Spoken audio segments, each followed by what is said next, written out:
ब्राह्मणकर।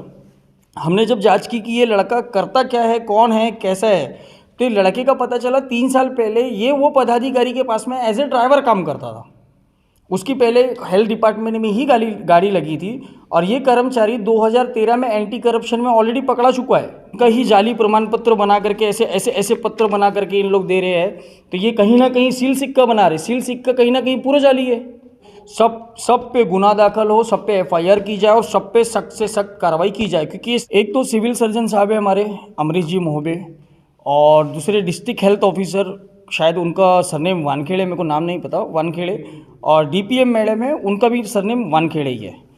और civil surgeon office में ब्राह्मणकर जी, और उनसे अब कितने लोग लिप्त हैं इसमें। जब ये प्रकरण, इसकी जब एफआईआर दाखिल होगी, जब लड़के को बुलाया जाएगा जिसके नाम पे फेक डॉक्यूमेंट बनाए, वही क्लियर कर पाएंगे कि कितने लोग और इनके कितने पदाधिकारी इसमें इन्वॉल्व है। लड़के का नाम है विक्की रमेश सौंदेकर। विक्की रमेश सौंदेकर के नाम के लड़के के फेक डॉक्यूमेंट्स लगे हैं और उसकी पद भर्ती ऑलरेडी इन लोगों ने ज्वाइनिंग इशू कर दी थी। डीपीएम मैडम को मैंने स्वयं फ़ोन लगाया था, तो डीपीएम मैडम का बोलना ऐसा था कि कल 10 बजे तक की अगर आप रिटर्न में कंप्लेंट नहीं देते हो तो मैं कल उसका 10 बजे ज्वाइनिंग लेटर इशू कर दूँगी।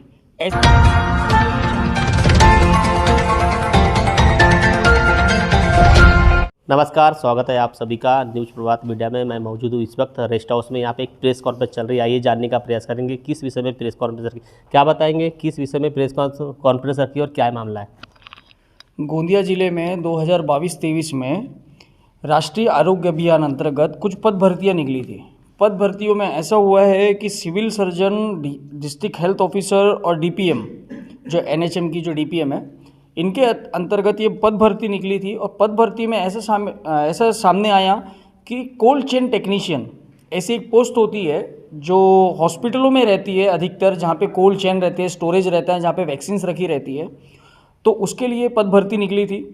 अब पद भर्ती में ऐसा हुआ कि 34 लोगों ने एप्लीकेशन किया। 34 लोगों में से एक बंदे का सिलेक्शन हुआ, वो भी पहले रिजेक्ट होने के बाद में। तो हम लोगों ने जब इसकी पड़ताल की कि क्यों सिलेक्शन हुआ एक बंदे का, बाकी लोगों को डिस्क्वालिफिकेशन कर दिया गया, तो उसमें ऐसा लिखा था कि 3 years एक्सपीरियंस इन तहसीलदार कार्यालय as a cold chain technician. जबकि तहसीलदार कार्यालय में, प्रशासनिक बिल्डिंग में ऐसी कोई पोस्ट है ही नहीं और ना ही वहाँ पे कोल्ड स्टोरेज मौजूद है। तो हमने तहसीलदार साहब से बात की कि साहब ऐसी कोई पोस्ट है, तो साहब का बोलना हुआ कि ऐसी कोई पोस्ट तहसीलदार कार्यालय में नहीं है। तो साहब से हमने रिटर्न में लिए, वो सर्टिफिकेट जमा करके साहब ने हमको रिटर्न में दिए है कि ये सर्टिफिकेट जो है ये पूर्ण तरीके से जाली है। तो जाली सर्टिफिकेट में उसकी पद भर्ती की गई। तो उसके लिए हम लोग ने आज ये प्रेस कॉन्फ्रेंस बुलाई थी कि ये जो पद भर्ती थी, कि जब ये कोल्ड चेन टेक्नीशियन के साथ में ऐसा है तो बाकी कितनी भर्ती 2019 से लेके अभी तक की गई, और सभी के डॉक्यूमेंट, हमको तो एक कोल्ड चेन टेक्नीशियन के बाद में पता चला, लेकिन जितनी भर्ती निकली तो सभी कहीं ना कहीं जांच के घेरे में कि किस किस के कौन कौन से फेक डॉक्यूमेंट्स में इन लोगों ने सिलेक्टेड किया है। और सीएस ऑफिस में एक कर्मचारी का नाम सामने आया है जिनका नाम है ब्राह्मणकर। हमने जब जांच की कि ये लड़का करता क्या है, कौन है, कैसा है, तो ये लड़के का पता चला 3 साल पहले ये वो पदाधिकारी के पास में एज ए ड्राइवर काम करता था। उसकी पहले हेल्थ डिपार्टमेंट में ही गाड़ी लगी थी और ये कर्मचारी 2013 में एंटी करप्शन में ऑलरेडी पकड़ा चुका है। उसके बाद भी ये कंटिन्यूसली वही टेबल पे, वही पोस्ट पे मौजूद है, आज तक के मौजूद है। तो कहीं ना कहीं उसका भी इन्वॉल्वमेंट है, कहीं ना कहीं सिविल सर्जन साहब का भी इन्वॉल्वमेंट है, कहीं ना कहीं डिस्ट्रिक्ट हेल्थ ऑफिसर का भी इन्वॉल्वमेंट है और डीपीएम मैडम का भी इन्वॉल्वमेंट है। तो इस पर सख्त से सख्त कार्रवाई हो, इसके लिए हमने आज एक प्रेस कॉन्फ्रेंस ली है। कल हम लोग सब जा रहे हैं कलेक्टर साहब के पास में।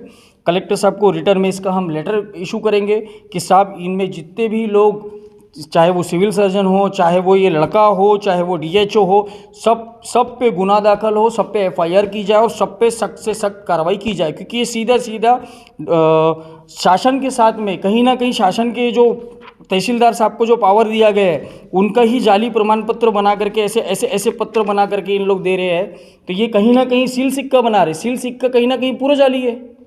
तो इस पे 420 का गुना दाखिल तो ये लड़के पे भी होता है। और 34 के अंतर्गत पूरे जितने कर्मचारी है जिनकी इसमें साइन है, जिसमें सिलेक्शन लिस्ट में जो साइन है सिविल सर्जन साहब की, डीएचओ साहब की, डीपीएम मैडम की, ये सबकी साइन है। इन लोगों ने सिलेक्टेड किया है लड़के को। तो या तो इन्होंने डॉक्यूमेंट वेरीफाई नहीं किया, और वेरीफाई किया है तो कहीं ना कहीं जानबूझ करके ये सर्टिफिकेट लगा के उसको सिलेक्ट किया गया।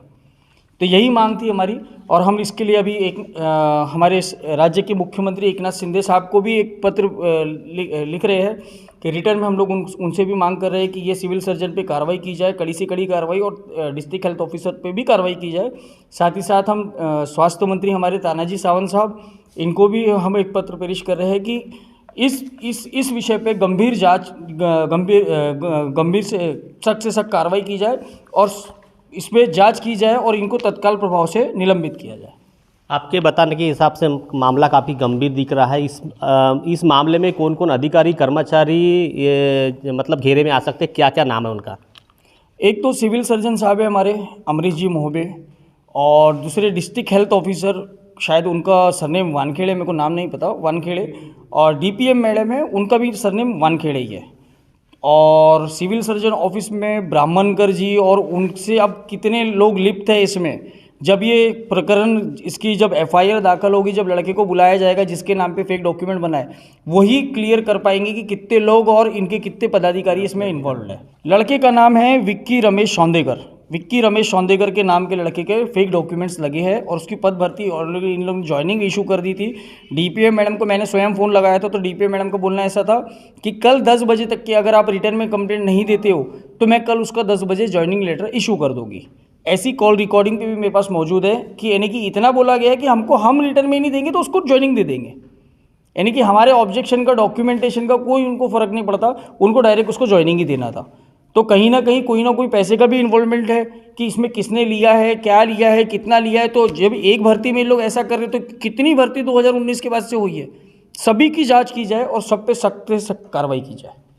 मामला काफ़ी गंभीर है। गोंदिया के सिंधे गुट के युवा सेना के पदाधिकारी ने आज प्रेस कॉन्फ्रेंस ली, और गोंदिया जिले में क्या सही में ऐसी बोगस भर्ती को अंजाम दिया जा रहा है? कई वर्ष पहले भी इस तरह बोगस भर्ती हुई, उसके बाद भी कोई कार्रवाई नहीं हुई, ऐसी नजर आई। अब देखना यह बाकी होगा कि ये अगर बोगस भर्ती है तो इनकी सरकार रहने के बाद क्या कार्रवाई होती है, देखने लायक रहेगा। और इस तरह जो बोगस भर्ती होती है, नकली दस्तावेज बनाते, नकली सील सिक्के बनाकर इतना बड़ा बोगस कारोबार गोंदिया जिले में चल रहा है, इनके ऊपर शासन प्रशासन की नज़र क्यों नहीं होती, ये भी एक सवाल खड़ा हो रहा है। अब देखना यह बाकी होगा कि इतना बड़ा मामला सामने आया है, इन अधिकारी कर्मचारी के ऊपर कार्रवाई होती है नहीं होती, देखने लायक रहेगा। बने रहे इस तरह खबर देखने के लिए। इस तरह खबर देखने के लिए न्यूज़ प्रभात मीडिया को सब्सक्राइब करें, लाइक करें, शेयर करें। खबर देने के लिए संपर्क करें। न्यूज़ प्रभात से महेंद्र लिल्लारे, गोंदिया।